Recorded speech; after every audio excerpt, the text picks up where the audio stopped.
Village computer এডুকেশনে আপনাদেরকে স্বাগত। আজকে আমরা দেখব মাইক্রোসফট ওয়ার্ডে সব কাজগুলো কিবোর্ডের সাহায্যে কিভাবে করা যায়।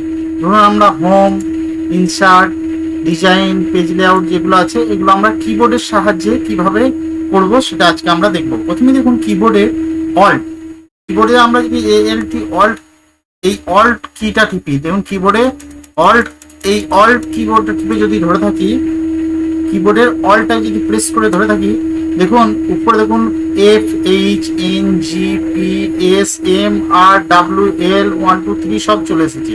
এরপরে যদি আমরা দেখুন ইনসার্টে যাই, এনে এনে এনে যাই, ইনসার্ট এন লেখা রয়েছে ইনসার্ট, অর্থাৎ কিবোর্ডে যদি আমরা এন দাবাই তাহলে দেখুন ইনসার্টের ভেতরে যে ট্যাগগুলো আছে বা যে অপশনগুলো আছে সেগুলো সব কিবোর্ডের আমরা শর্টকাট কিটা দেখতে পাবো। যদি আমরা টেবিল চাই, দেখুন এখানে টেবিলে টি লেখা রয়েছে, তারপরে দেখুন এখানে কমেন্টে এল লেখা রয়েছে, অর্থাৎ আমরা যদি টি দাবাই, ধরুন টি দাবালাম, টি দাবানোর সঙ্গে সঙ্গে দেখুন আমাকে টেবিলের যে শর্টকাট কি এখানে চলে এসেছে। দেখুন এখানে ইনসার্টে আই লেখা রয়েছে, আমরা যদি কিবোর্ডে আই দাবাই তাহলেই দেখুন আমাদের এখানে টেবিলটা চলে এলো। এখানে ধরুন আমরা 16টা নিলাম, এবার ট্যাব, কিবোর্ডে আমরা যে ট্যাব দাবাই তারপরে লাইনটাই চলে যাবো, তারপরে লাইনটাই ধরুন আমরা 8টা কলাম রো দিলাম, এরপর ট্যাব দিয়ে দেওয়ার পর যদি আমরা ওকে দিয়ে এন্টার করে দিই, দেখুন আমাকে অটোমেটিক আমাকে কি করলো, টেবিলটা দিয়ে দিল। অর্থাৎ কিবোর্ডের অলটা দাবালে দেখুন আমাকে শর্টকাট কিগুলো এখানে দেখাচ্ছে।